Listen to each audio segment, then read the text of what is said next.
말씀 붙들고 승리하기를 주님 이름으로 축복합니다. 26장은 가나안 정복이 임박한 시점에서 실시된 제2차 인구조사에 대한 말씀이 나타나고 있습니다.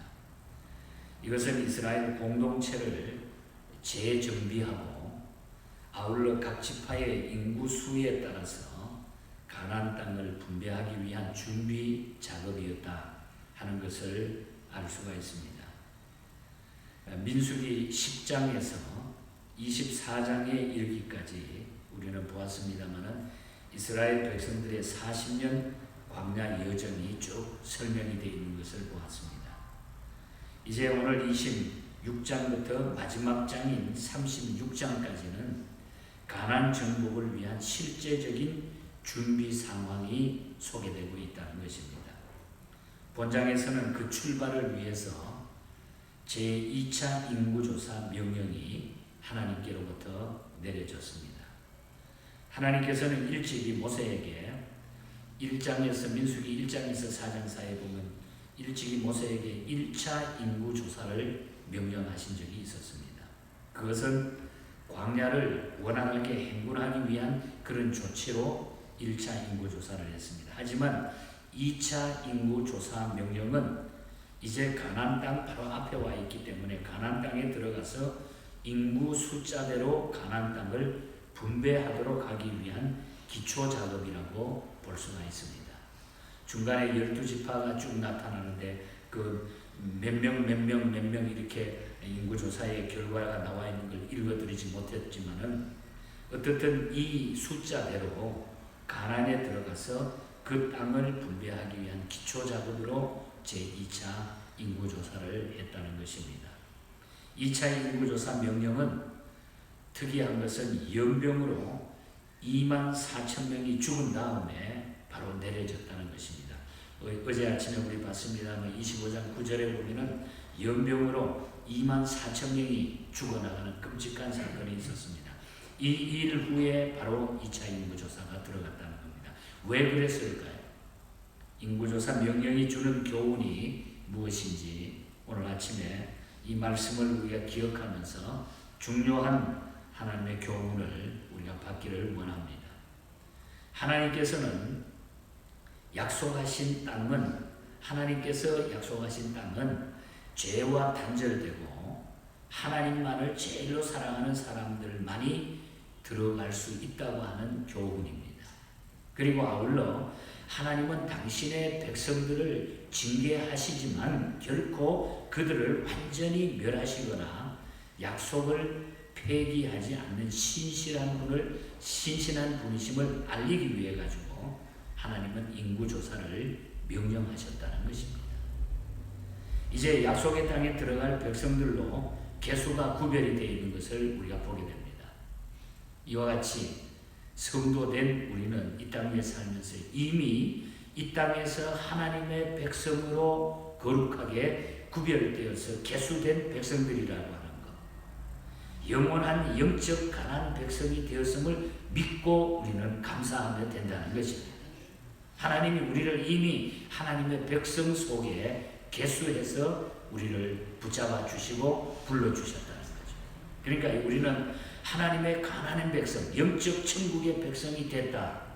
이걸 믿고 감사할 때에 우리는 이 말씀 그대로 우리에게 주어지는 기업과 모든 것이 하나님의 은혜 가운데 이루어지게 될 줄 믿습니다.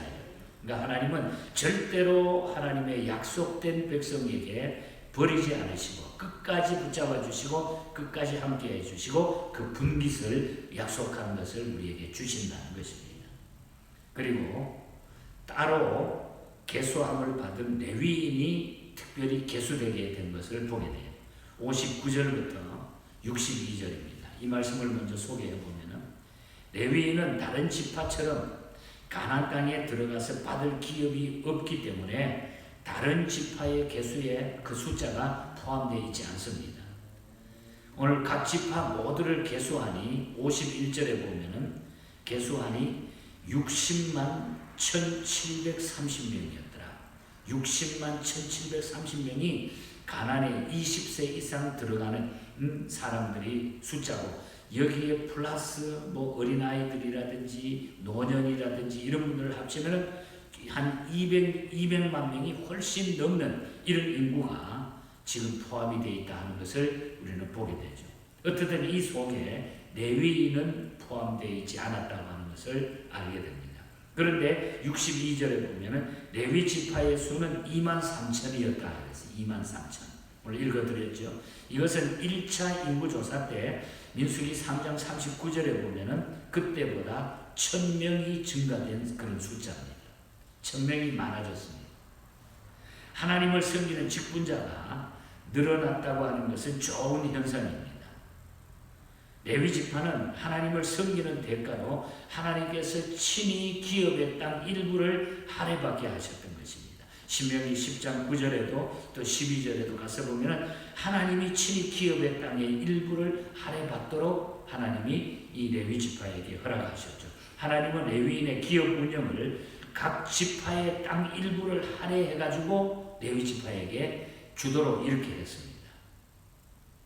그래서 비교적 풍요한 생활을 살아갈 수 있도록 하나님이 레위 지파를 붙잡아 주셨습니다. 이렇게 하나님의 영광을 위해 수고하는 자의 삶을 하나님이 친히 책임져 주시고 풍성하게 해 주셨다는 것입니다. 그런데 그 풍성케 하는 손길은 12지파의 손길을 빌려서 그렇게 했다는 거예요. 12지파들의 손길을 빌려서 레위 지파가 살아갈 수 있도록 그렇게 하셨다는 거죠. 오늘날 하나님께서는 성도들의 11조를 통해서 하나님의 종들을 풍성하게 하기를 기뻐하시고 교회들이 그것을 통해서 사역을 감당하게 되라는 사실입니다. 하나님의 성전을 섬기는 사람들의 물질로 풍성하게 하는 것이 하나님의 뜻이라 하는 것도 우리가 알 수가 있는 거죠. 이것을 보면 한편 61절에 가서 보면은 아론의 아들 나답과 아비후의 범죄를 또 한 번 여기 언급하고 있어요. 계속해서 나오잖아요. 나답과 아비후 이 범죄를 또 언급하고 있습니다. 이것은 하나님의 일을 한다는 미명하에 자신의 이익과 영광만을 추구하는 성직자들이 되어서는 안 된다고 하는 2차 경고의 말씀이기도 합니다. 레위인으로서 하나님께 부름받은 자로서 하나님의 일을 하지 않는다고 하는 것, 그것을 미명삼아 적당하게 살아가는 것은 하나님이 용납하지 않는다. 그것 또한 교훈하고 있는 것을 우리가 보게 되는 것입니다. 그 다음에 우리는 63절부터 65절 사이에 중요한 것이 나오는데 성취된 하나님의 선언을 우리가 보게 됩니다. 모든 것은 하나님의 말씀한 대로 그대로 성취가 되었다는 거죠. 2차 개수에서 1차 개수 시 개수했던 사람들은 하나도 오직 두 사람 여호수아와 갈렙만 남았음을 말하고 있습니다. 1차 개수 때 남았던 사람은 하나도 없어요. 두 사람을 제외하고는 하나도 없었다. 이것은 하나님의 예언의 성취였습니다. 이미 우리는 민수기 14장 26절에서 34절에서 이 예언한 말씀을 봤어요. 너희가 이것 때문에 광야에서 40년을 또 방황하게 될 거고 너희들은 다 광야에서 죽게 될 것이라. 모세가 12명의 정탐꾼을 보냈을 때에 40일 후에 돌아와가지고 보고하기를 10명의 정탐꾼들은 부정적으로 보고했습니다. 그리고 2명인 여호수아와 갈렙만이 긍정적으로 보고를 했습니다. 그런데 백성들은 숫자가 많아서 그 사람들을 따랐겠죠. 부정적인 보고 10명의 보고를 듣고 원망 불평하게 됩니다. 그대로 따라가게 됩니다. 하나님의 긍정적인 믿음의 보고자 여호수아 갈렙 외에는 그래서 광야에서 너희가 다 죽게 될 것이다. 그 불평 불만 때문에 하나님이 그렇게 예언한 그 예언의 성취가 오늘 와가지고 이 말씀 그대로 이루어졌다는 거죠. 그래서 65절에 보면 65절 마지막에 뭐라고 합니까? 여분네의 아들 갈렙과 눈의 아들 여호수아 외에는 한 사람도 남지 아니하였더라. 그 말씀이 그대로 성취된다. 하나님의 말씀은 그대로 성취되게 되어 있다는 것입니다.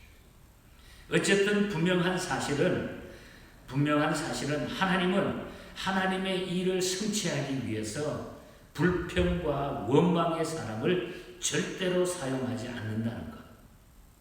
소수라도 믿음의 사람을 통해서 하나님의 역사를 이끌어 나가심을 우리가 알게 된다. 10명이나 되지만 모든 백성이 10명을 쫓았지만 여호수아와 갈렙만이 하나님 앞에 바로 서 있었던 것입니다. 소수라도 믿음의 사람들을 통해서 하나님의 역사를 이끌어 나가십니다. 그러므로 우리의 미래는 지금 내가 어떤 자세로 사느냐에 달려 있다는 거예요. 내가 지금 어떤 자세로 살아가느냐. 앞으로 이 시대를, 이 현실을 우리가 어떤 자세로 살아가야 될까요? 오늘 이 말씀 앞에 믿음이 중요하다는 것입니다. 믿음으로 살아야 됩니다. 믿음이 없이는 하나님을 기쁘시게 못합니다. 믿음은 바라는 것들의 실상입니다. 믿음의 사람을 통해서 하나님의 역사를 이끌어 나간다고 했습니다. 방금 우리가 찬양했습니다만 크로스비가 고백한 찬송시를 우리가 보면 믿음으로 사는 자는 하늘 위로 받겠네. 무슨 일을 만나든지 만사형통하리라. 무슨 일을 만나든지 만사형통하리라. 믿음으로 살아갈 수 있기를 바랍니다, 여러분. 믿는 자에게 능치 못함이 없다고 했어요. 믿는 자에게.